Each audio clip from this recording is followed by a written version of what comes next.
आदेशम। आज हम जिस विषय पे चर्चा करने वाले हैं वह है कि आध्यात्म क्या है। जब हम आध्यात्म की ओर बढ़ते हैं तो हम सोचते हैं कि आध्यात्मिक होना मतलब कोई संत होना, साधु होना या कोई सन्यासी, योगी, तपस्वी होना है, किंतु ऐसा नहीं है। अध्यात्म सबके लिए है। अध्यात्म का जो स्वरूप है बहुत गूढ़ है।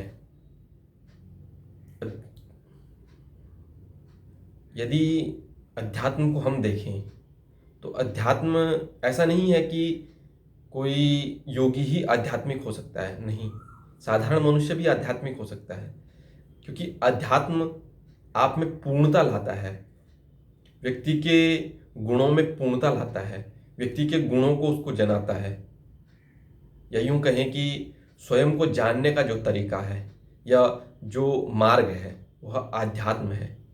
ऐसा नहीं है कि उसको कोई गृहस्थ जीवन वाला है या अन्य कोई किसी भी क्षेत्र पर या क्षेत्र में है तो वह आध्यात्मिक नहीं हो सकता। बिल्कुल हो सकता है। वह अपने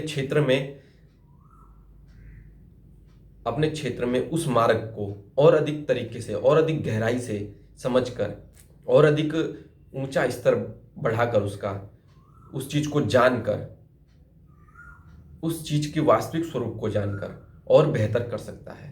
तो अध्यात्म हमें यही सिखाता है। अध्यात्म जो है हमें वर्तमान में, हम सोचते हैं कि भूत में ये हुआ, भविष्य में ये होगा, हम भूत और भविष्य में ही फंसे रहते हैं, किंतु जो वर्तमान है वह हमारा कहीं ना कहीं हमसे छिन जाता है।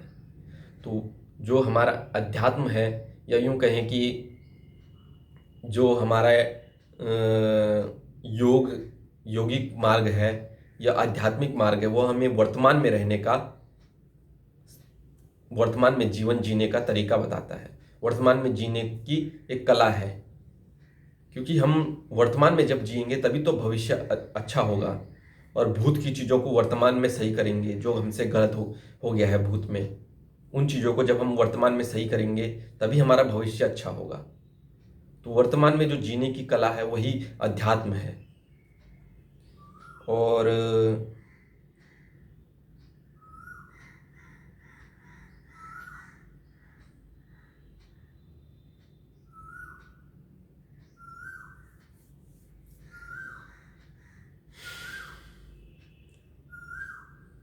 यदि हम बात करें स्वयं की, तो जब हम स्वयं की ओर आते हैं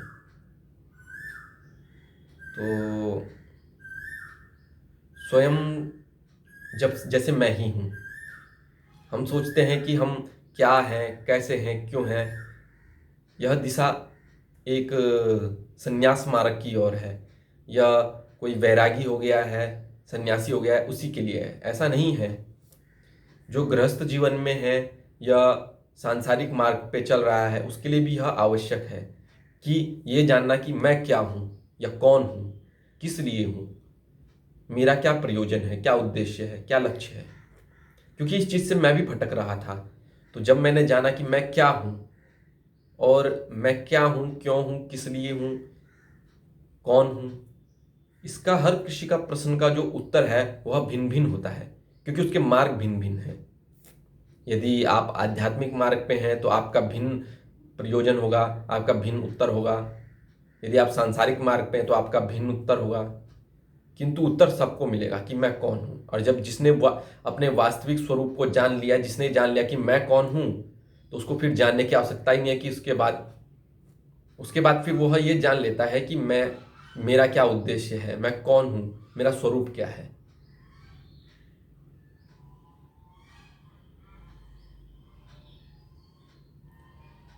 जब मैंने स्वयं को जानने की चेष्टा की कि मैं क्या हूँ या कौन हूँ या किस लिए हूँ, तो मैंने हर चीज़ का एक हर चीज़ को विस्तारित करने की विस्तार किया, हर चीज़ का एक हटाया हर चीज़ को, चाहे वह ये शरीर हो, भौतिक शरीर हो, पंचभूत हो। जब मैंने दर्शन की ओर बढ़ा तो दर्शन में, भारतीय दर्शन जब मैंने पढ़ा तो उसमें चैतन्यता या आत्मा या जो भी है, वह दिव्य रूप परम आत्मा या जो भी है वो पढ़ा, किंतु उसको जब मैंने अपने जीवन में उतारा तो जब मैंने देखा कि मेरा ये जो भौतिक शरीर है जो पंचभूतों से बना है, अग्नि, वायु, जल, पृथ्वी, आकाश, तो जब मैंने इनको भिन्न करने की मतलब छांटने की कोशिश की तो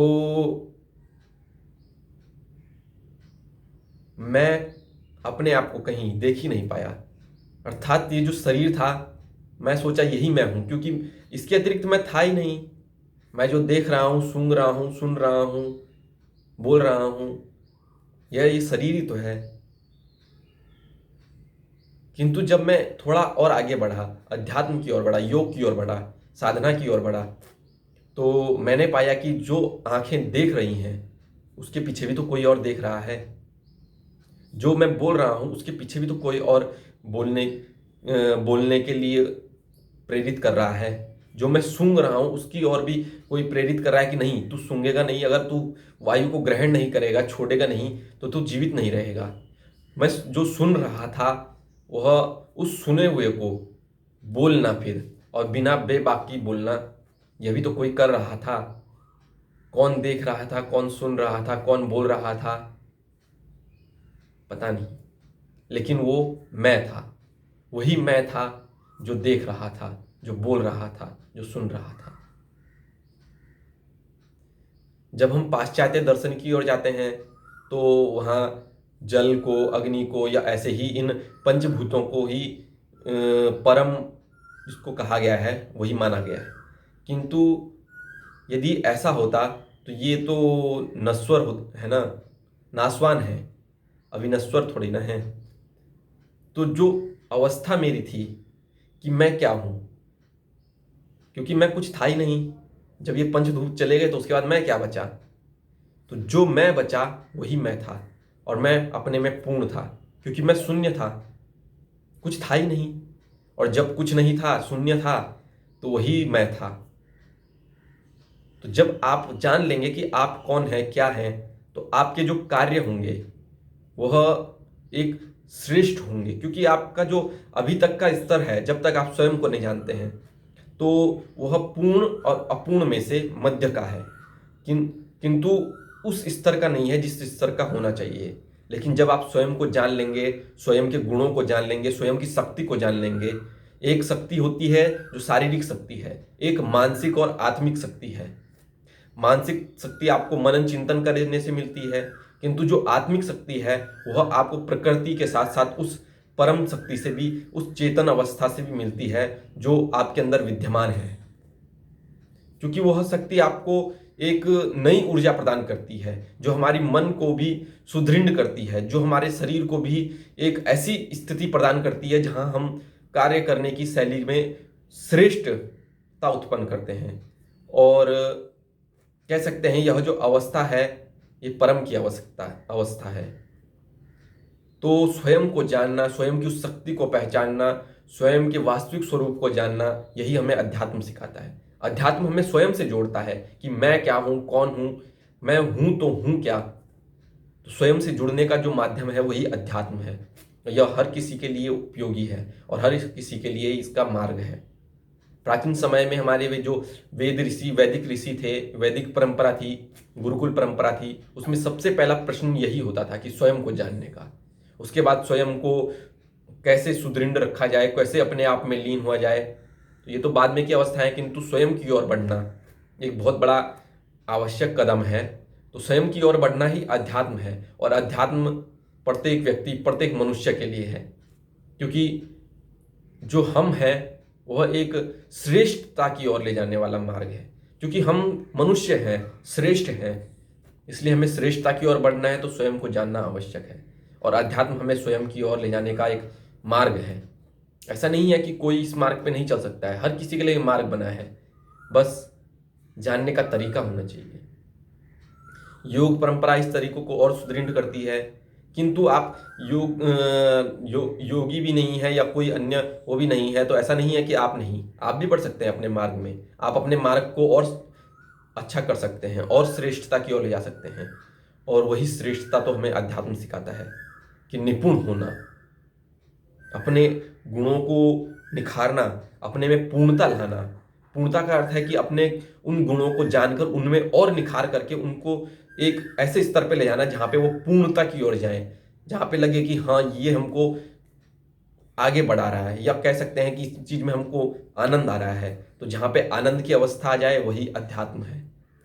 जहाँ हम वर्तमान में जीना सीख लें, स्वयं के साथ जीना सीख लें, जीने की जो कला हम सीख लें, वही अध्यात्म है।